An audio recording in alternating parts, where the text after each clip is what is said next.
Assalamualaikum warahmatullahi wabarakatuh. Yang kami hormati Bapak Asep Purwoyudi Utomo selaku dosen mata kuliah sintaksis dan teman-teman semua yang berbahagia. Kami dari kelompok 3 ingin mempresentasikan sebuah topik yaitu tata bahasa struktural.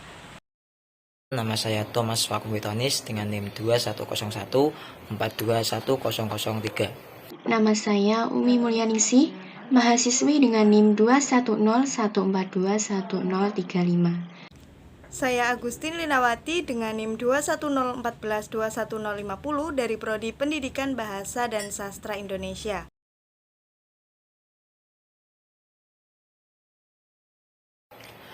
Pengertian tata bahasa struktural. Tata bahasa struktural merupakan ketatabahasaan berdasarkan analisisnya pada karakteristik bahasa yang bersangkutan sebagaimana adanya, bukan didasarkan pada kaidah bahasa lain. Dengan demikian, kajiannya bersifat deskriptif.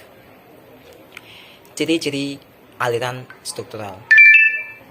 Ciri-ciri aliran struktural yang pertama yaitu berlandaskan pada paham behaviorisme. Dalam hal ini, berbahasa merupakan proses rangsang dan tanggap atau stimulus dan respons. Yang kedua yaitu bahasa berupa ujaran. Artinya, hanya ujaran saja yang termasuk dalam bahasa.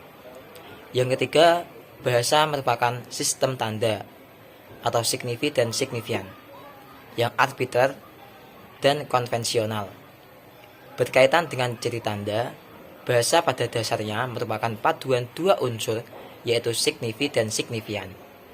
Signifi adalah unsur bahasa yang berada di tanda yang berupa konsep di balik sang penutur atau disebut juga makna.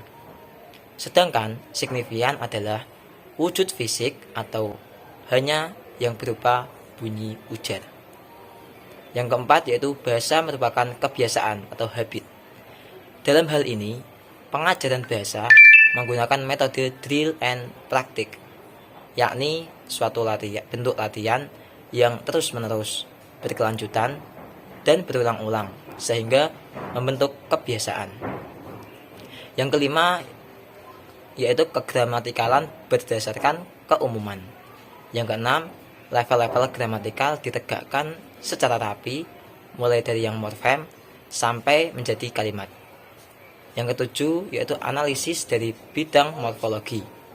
Yang kedelapan, bahasa merupakan deret sintakmatik dan paradigmatik.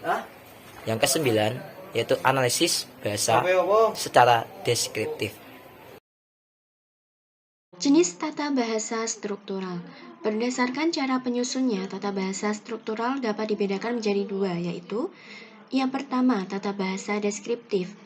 Tata bahasa deskriptif ialah tata bahasa yang disusun berdasarkan pencatatan deskripsi yang nyata atas struktur suatu bahasa.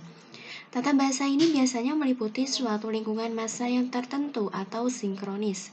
Kemudian yang kedua, tata bahasa historis komparatif. Tata bahasa historis komparatif ialah tata bahasa yang membicarakan perkembangan struktur bahasa dari satu zaman ke zaman yang lain, atau dapat dikatakan historis atau diakronis, serta mengadakan perbandingan antara struktur-struktur bahasa dari bermacam-macam zaman itu, atau memperbandingkannya dengan bahasa-bahasa yang lainnya, atau yang disebut dengan komparatif. Kemudian kita lanjutkan pada sifat tata bahasa struktural. Secara umum, tata bahasa itu bersifat normatif atau umum, yaitu tata bahasa tersebut disusun berdasarkan gejala-gejala bahasa yang umum dipakai dalam suatu masyarakat. Suatu tata bahasa normatif memberikan uraian atas struktur umum dari suatu bahasa. Tetapi, mengingat bahwa bahasa selalu berkembang setiap saat, maka selalu ada perubahan yang terjadi atas struktur bahasa. Nah, oleh karena itu, tata bahasa normatif harus tetap bersifat deskriptif.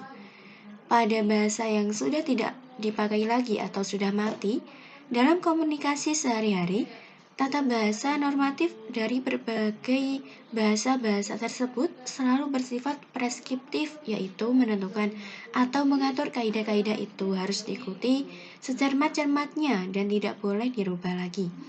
Misalnya, tata bahasa dari bahasa-bahasa Latin, Yunani, Sanskerta yang bersifat preskriptif.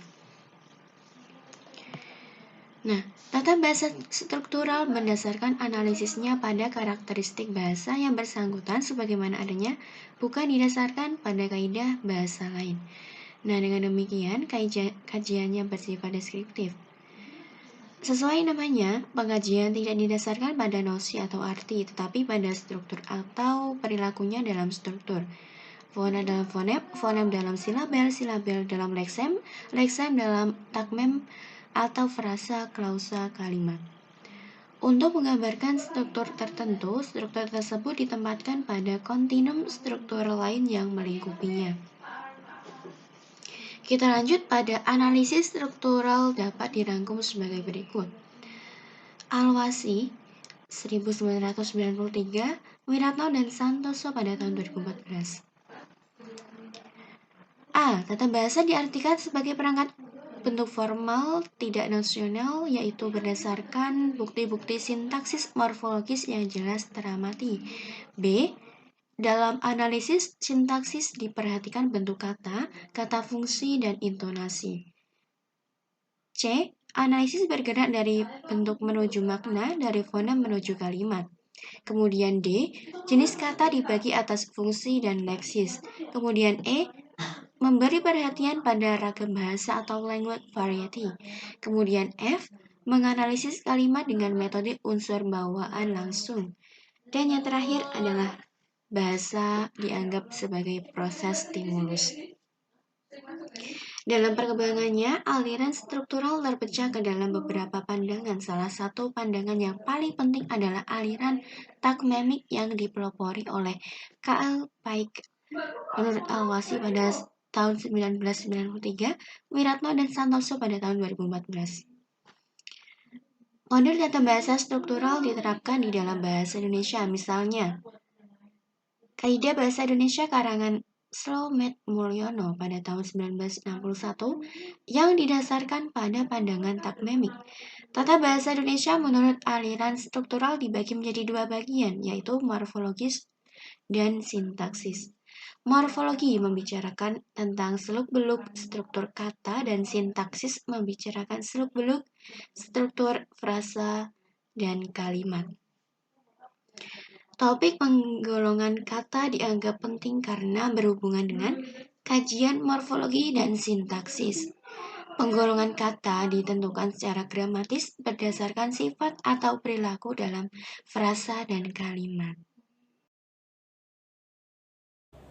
Ketika membahas tata bahasa struktural, penjelasan berikutnya adalah tentang bidang-bidang dalam tata bahasa, termasuk tata bahasa struktural. Yang pertama ada fonologi. Istilah fonologi berasal dari kata Yunani, yaitu pon yang berarti bunyi dan logos yang berarti ilmu. Fonologi disebut juga sebagai tata bunyi. Fonologi meliputi dua bagian, yaitu yang pertama fonetik, yaitu bagian ilmu linguistik yang mempelajari bunyi yang diproduksi oleh manusia. Fonetik merupakan ilmu yang mempelajari bagaimana sekumpulan bunyi, fonem sebuah bahasa direalisasikan. Nah, fonetik memiliki 3 cabang utama, yaitu fonetik auditori, fonetik akustik, dan fonetik artikularis. Kemudian yang kedua adalah fonemik, yaitu bagian fonologi yang mempelajari bunyi ujaran menurut fungsinya sebagai pembeda arti. Fono merupakan satuan bunyi ujaran yang bersifat netral dan masih belum terbukti atau tidak membedakan arti, sedangkan fonem merupakan satuan bunyi ujaran terkecil yang membedakan arti. Kemudian ada morfologi. Morfologi berarti pengetahuan tentang bentuk. Morfologi adalah bidang linguistik atau tata bahasa yang mengkaji tentang pembentukan kata atau morfem-morfem dalam suatu bahasa. Nah, berdasarkan potensi morfem, ini ada 3. Yang pertama, morfem terikat. Kemudian yang kedua, morfem yang tergabung dengan morfem lain. Kemudian yang ketiga, morfem bebas. Nah, bidang selanjutnya ada sintaksis. Sintaksis merupakan salah satu cabang ilmu bahasa atau linguistik yang membahas mengenai struktur internal kalimat. Struktur internal kalimat ini termasuk di dalamnya adalah seluk-beluk frasa, klausa, kalimat hingga wacana. Kemudian ada semantik. Semantik berasal dari bahasa Yunani yaitu semantikos yang berarti memberikan tanda. Semantik yaitu cabang linguistik yang mempelajari makna yang terkandung pada suatu bahasa, kode atau jenis representasi lain. Sekian video pemaparan materi dengan topik tata bahasa struktural dari kelompok 3. Selanjutnya akan dilanjutkan oleh kelompok 4. Semoga pesan yang hendak kami sampaikan dapat tertuju dengan baik. Kurang dan lebihnya kami mohon maaf. Kami akhiri, wassalamualaikum warahmatullahi wabarakatuh.